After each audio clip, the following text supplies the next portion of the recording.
Welcome back to another deep dive. Yeah. Today, we're really jumping back in time, getting into a story from Genesis chapter 29.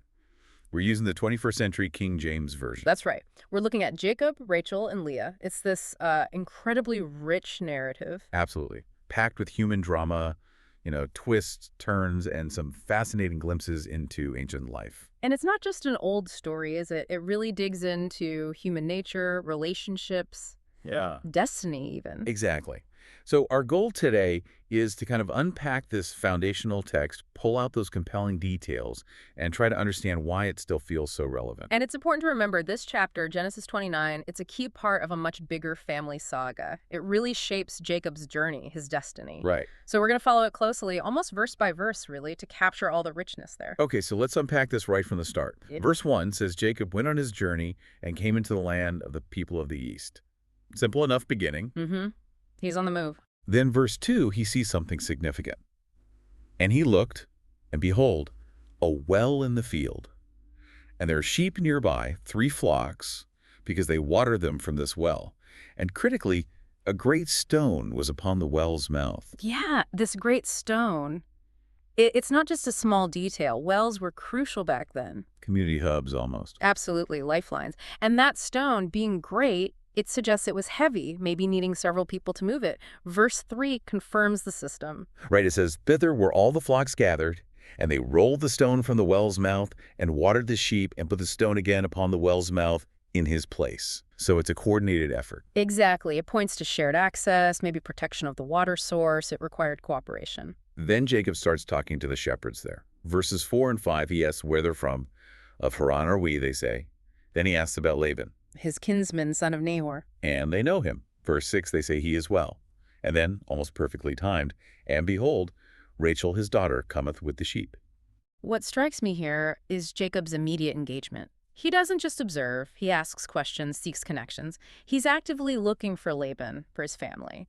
That drive is obvious right away. You really feel that purpose. And Jacob being practical, maybe a bit impatient, he gives the shepherds some advice in verse 7. He basically says, hey, it's still early. Why not water the sheep now and let them graze? Yeah, lo, it is yet high day. Water ye the sheep and go and feed them. But they push back in verse 8. They say, we cannot until all the flocks are gathered together and until they roll the stone from the well's mouth. They stick to the custom, the communal process. They need everyone, right, for the stone. Seems so. They're bound by this routine. But then, verse 9, while he yet spoke with them, Rachel came with her father's sheep. And this is where things really kick into high gear. Oh, absolutely. The dynamic shifts instantly. Jacob's reaction in verse 10 is just, wow. when Jacob saw Rachel, he went near and rolled the stone from the well's mouth and watered the flock of Laban. I himself. Exactly. The very thing the group of shepherds said they couldn't do until everyone arrived. He just does it. A singular, powerful action. It's a huge contrast, isn't it? The shepherds waiting, bound by custom, and Jacob, seeing Rachel, just acts. Impulsively, maybe? Definitely powerfully. It's more than just strength. It feels like a statement. It is. He's disrupting their norm, claiming agency. And then verse 11, the emotion just spills out, and Jacob kissed Rachel and lifted up his voice and wept. The kiss and the tears. Mm-hmm. What do you make of that? Relief. Recognition. It could be so many things, couldn't it? Overwhelming emotion, perhaps realizing he's found his family, his future, maybe even sensing the complicated path ahead. It's definitely a deep, immediate connection he feels. It's an incredibly defining moment. And speaking of powerful connections, if you're finding this deep dive insightful, maybe take a second to the Peace Project for All channel. It really helps us keep these conversations going. So after that intense moment at the well, things move fast. Jacob identifies himself to Rachel, her kinsman, Rebekah's son. Verse 12 says she ran and told her father. Immediately. No hesitation. And Laban's reaction in verse 13 is just as quick. He ran to meet him and embraced him and kissed him and brought him to his house. Sounds very warm, very welcoming. Jacob then tells him all these things. And Laban confirms the bond in verse 14. Surely thou art my bone and my flesh. It seems like a genuine embrace of kinship. Jacob stays for a month. Now, on the surface, it's all about hospitality, family ties, which were incredibly important, but you have to wonder about Laban. You think there's more to it? Well, Laban's known for being shrewd later on. This month, Jacob stays. It's not just catching up. Laban's observing. He saw Jacob's strength at the well, his initiative. He's likely assessing Jacob's value as a worker. It's probably a mix of kinship and calculation. That makes sense, especially given what happens next. After the month, verse 15, Laban initiates a business discussion. Because thou art my brother, shouldest thou therefore serve me for naught? Tell me, what shall thy wages be? See? He recognizes Jacob's value and wants to formalize it, not just rely on hospitality. Then we meet the daughters. Verse 16 and 17. Leah, the elder, is tender-eyed, and Rachel, the younger, is beautiful and well-favored. A very direct comparison. Yeah, that description of Leah tender-eyed is often interpreted negatively, maybe weak eyes, less attractive compared to Rachel's obvious beauty. It really sets up the dynamic based on societal values of appearance. And Jacob's preference is clear. Verse 18, he says, I will serve thee 7 years for Rachel, thy younger daughter. 7 years. That's a significant commitment. It's bride service, a known custom. But 7 years really underscores Rachel's perceived value and Jacob's intense love or infatuation, perhaps. Laban agrees pretty readily in verse 19. It is better that I give her to thee than that I should give her to another man. Abide with me. Pragmatic. Very. He keeps a valuable worker and secures a match for his daughter. And then verse 20, that beautiful line. And Jacob served 7 years for Rachel, and they seemed unto him but a few days for the love he had for her. It's remarkable, isn't it? How love can just transform hardship like that. Makes years feel like days. It really speaks to the depth of his feeling for Rachel. So those 7 years pass. Jacob, in verse 21, goes to Laban and says, essentially, time's up, give me my wife. My days are fulfilled. He's ready. Laban's response. Verse 22, he gathered together all the men of the place and made a feast. Seems straightforward, a wedding celebration. Standard procedure, you'd think. But then the evening comes. Verse 23, Laban took Leah his daughter and brought her to him, and he went in unto her. He substitutes Leah for Rachel. And he also gives Leah her handmaid, Zilpah, as noted in verse 24. It's a prepared deception. The shock comes in the morning, verse 25. In the morning, behold, it was Leah. Jacob is furious, confronts Laban immediately. What is this thou hast done unto me? Did not I serve with thee for Rachel? Why then hast thou beguiled me? Total betrayal. You have to ask, how could this even happen? Right. He loved Rachel so much. Well, the text is in the evening, so darkness is a factor. And culturally, brides were often heavily veiled during the ceremony and consummation. It's plausible in that context, however shocking to us. And Laban's excuse, verse 26, it must not be so done in our country to give the younger before the firstborn. He blames custom. Which is incredibly manipulative, isn't it? He never mentioned this custom during the 7 years Jacob served specifically for Rachel. He's twisting tradition to justify his deceit. Pure opportunism. Definitely. And then the counteroffer in verse 27 is just audacious. Right. Finish Leah's wedding week, Laban says, and then I'll give you Rachel too. But you have to work for me another 7 years. Wow. He's got Jacob completely trapped. And Jacob, desperate for Rachel, agrees. Verse 28 says he fulfills Leah's week, and then Laban gives him Rachel. Laban also gives Rachel her handmaid, Bilhah, in verse 29. So now Jacob has 2 wives. And the dynamic is set immediately. Verse 30 is explicit.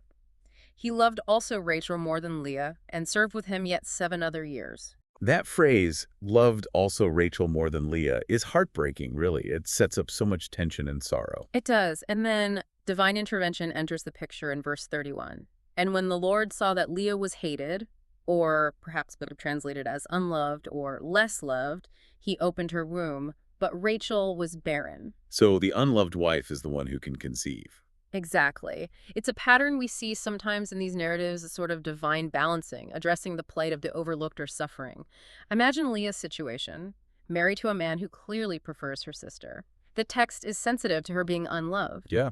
And the Lord's action directly counters Jacob's preference and Laban's manipulations, bringing an unexpected turn. And this leads directly into the birth of Leah's sons. Each name she gives is just filled with meaning, reflecting her journey. It's incredibly poignant. First, in verse 32, Reuben, meaning see a son. And she says, surely the Lord hath looked upon my affliction. Now, therefore, my husband will love me.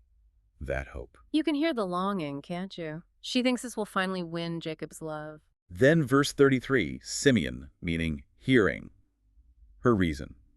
Because the Lord hath heard that I was hated, he hath therefore given me this son also. Still focused on being hated or unloved. The pain is still right there. She feels heard by God, but still longs for Jacob's affection. Her third son, verse 34, is Levi, meaning joined. And her hope shifts slightly. Now this time will my husband be joined unto me, because I have borne him 3 sons, still hoping the children will create that bond. 3 sons. In that culture, that was significant. Yet the name still reflects her desire for connection to Jacob. But then with the 4th son, Judah, meaning praise, in verse 35, something changes in her words. She simply says, now will I praise the Lord. That's a powerful shift, isn't it? It's like she's moving from desperately seeking Jacob's validation through her children to finding her worth and reason for praise directly in her relationship with God. It's like an acceptance, or maybe finding a different source of strength. The verse ends by saying she ceased bearing for a time after Judah. This whole sequence, the naming of the sons, it's Leah's inner world laid bare. Her initial hope, her continued pain of being unloved, her persistent longing, and then this final turn towards praise. It's a remarkable arc. And the irony is thick. She's the one fulfilling the desire for heirs, building the family line, yet she's not the beloved wife. It highlights her resilience, I think, finding a way to define her own worth and express gratitude, even within a deeply painful situation. It's almost a quiet assertion of self, independent of Jacob's feelings. So what a journey we've taken just in this one chapter. From Jacob's dramatic arrival, that instant connection with Rachel. Then Laban's calculated deception. Right, and the incredibly complex, intertwined lives of Leah and Rachel, with Leah's deep longing and eventual shift in focus. It's amazing how much human experience, love, betrayal, rivalry, hope, faith, is packed into these ancient verses. Reading it closely really brings that out. So what's the big takeaway here? What does it all mean when we step back? Well, I think this deep dive into Genesis 29 gives us a really powerful look at themes that are just timeless, aren't they? Love, loyalty, yes, but also deception, family conflict, the search for belonging, and how divine favor or intervention plays out in human lives.